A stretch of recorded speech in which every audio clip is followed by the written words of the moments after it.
High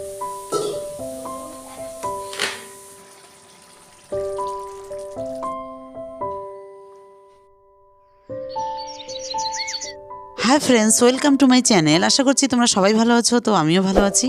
আজকে একটা নতুন ব্লগ নিয়ে তোমাদের সামনে হাজির হলাম। তো আমি দুটো রেসিপি তোমাদের সামনে নিয়ে আসলাম।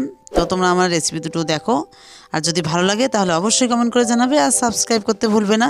তো চলো, আমি কী কী রান্না করি সেটাই তোমাদের সঙ্গে শেয়ার করছি। তো এই যে তোমরা দেখতে পাচ্ছ, আমি লাউ নিয়ে বসে পড়েছি। তার মানে আমি লাউয়ের রেসিপি করব। তো এটা বাড়ির লাউ। তো আমি এটা কেটে নিচ্ছি রান্না করার জন্য।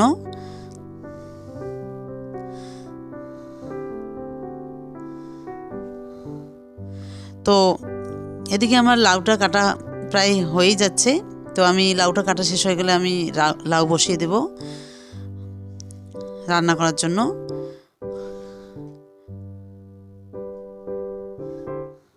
তো লাউটা খুব সুন্দর ছিল। আর আমি লাউ রান্না করতে করতে আমার ছেলের সঙ্গে কথা বলছি। ও আমাকে জিজ্ঞাসা করছে এটা কি লাউ। মানে আমি এত প্রশ্নের উত্তর দিচ্ছি যে আমি ক্লান্ত হয়ে যাচ্ছি। যাই হোক, তো ছোটো বাচ্চা, ওটা তো বলবেই। তো এদিকে আমার লাউ রান্না কাটা হয়েই গেছে। তো লাউটা আমি এবার বসিয়ে দেব।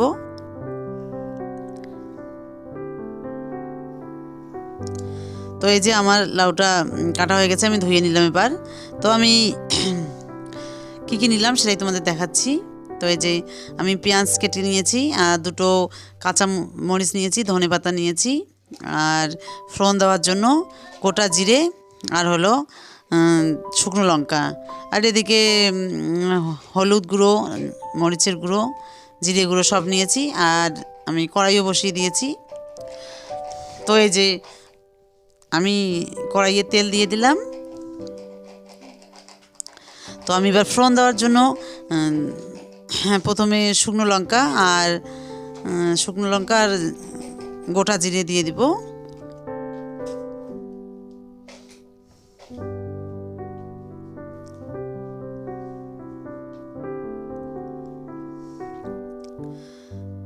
তো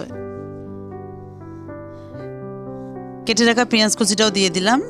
এবার কাঁচা লঙ্কা দুটোও দিয়ে দেব।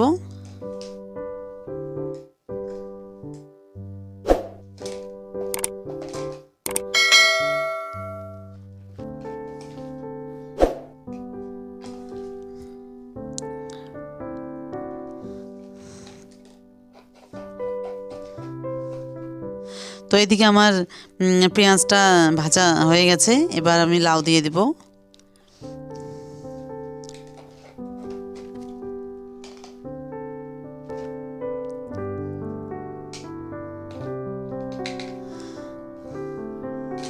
তো লাউটা আমি কাটা লাউটা আমি দিয়ে দিলাম।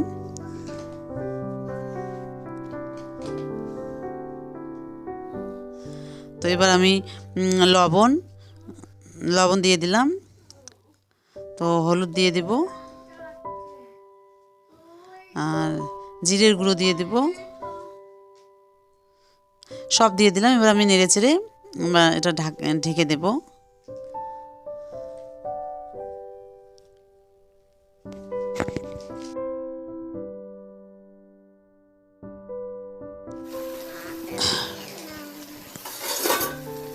তো এই যে আমি পানি দিইনি, তবু ওই যে কত পানি বেরোলো। তো এটা এবার ভালো করে আমি কষা করে নেব লাউটা। তো আমি দেখলাম কেমন হয়েছে। তো এই যে পানি বেরিয়েছে। তো এবার আমি আরেকটু ঢাকা দিয়ে দেব। তো আমি ঢাকা দিয়ে দিয়েছি। এই যে এবার পুরো পানিটা নিয়েছে, আর এবার আমি ভালো করে কষা করব।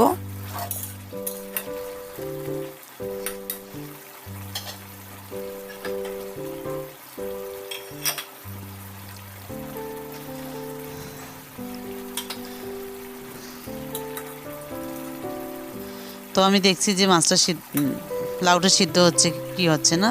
তো এদিকে রাত্রিবেলার মাছ ছিল, তো সেটা আমি দিয়ে দিলাম লাউয়ে। কারণ লাউয়ে মাছ না দিলে ভালো লাগে না। তো দিয়ে দিলাম মাছ।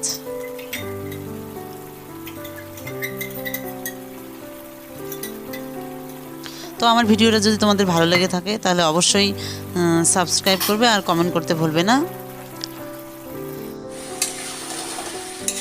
এই যে আমার কষাটা সুন্দর হচ্ছে।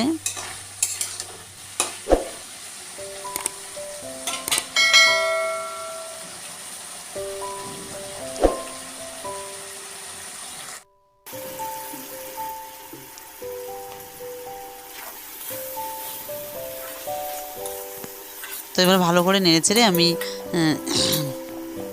একটু পানি দেব, দিয়ে তারপর নামানোর সময় আমি ধনেপাতাটা দিয়ে দিব।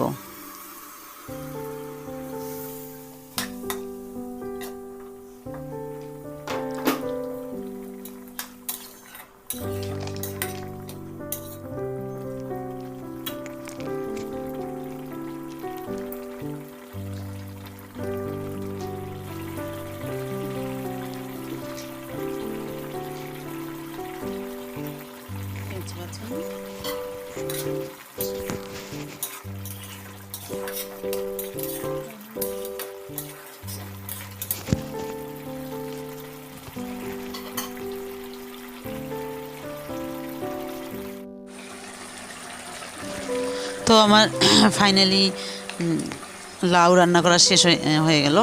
তো এবার গ্যাসটা নিভিয়ে দেবো। এই যে আমার লাউ রান্না করা শেষ। এই যে সুন্দর কালার চলে এসছে আর রান্না হয়ে গেছে। তো এবার আমি আরেকটা রেসিপি আমি তোমাদের দেখাচ্ছি। সেটা হলো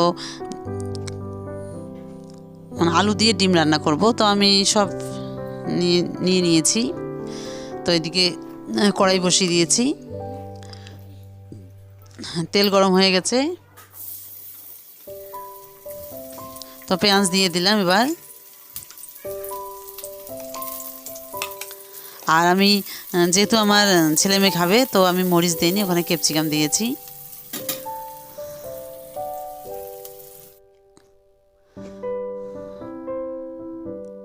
তো এই যে পেঁয়াজ আর ক্যাপসিকাম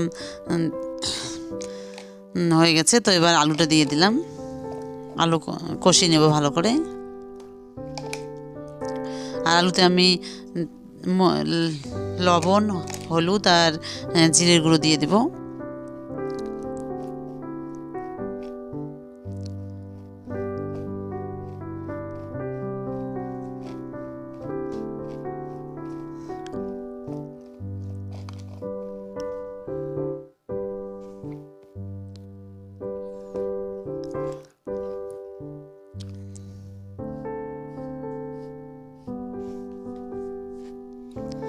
আর এই রেসিপিটা বাচ্চারা খেতে খুবই ভালোবাসে, আলু আর ডিম। তো আমি মাঝে মাঝেই করি আমার ছেলেমেয়ের জন্য। তোমরাও বাড়িতে করে বাচ্চাদের খাওয়াবে। আর বাচ্চারা আলু আর ডিম দুটোই পছন্দ করে, ওই জন্য আমি মাঝে মাঝে এই রেসিপিটা করি। তো এদিকে আমি পানি দিয়ে দিলাম। তো একটু কষা করে নিচ্ছি।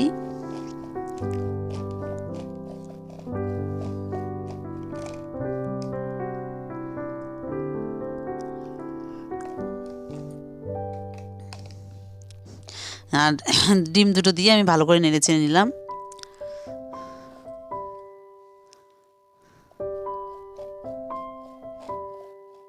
তো এই যে আমার পানিটা শুকিয়ে গেছে। তো এবার একটু নেড়ে চেড়ে এবার আমি একটু ঝোলের পানি দিয়ে দেব।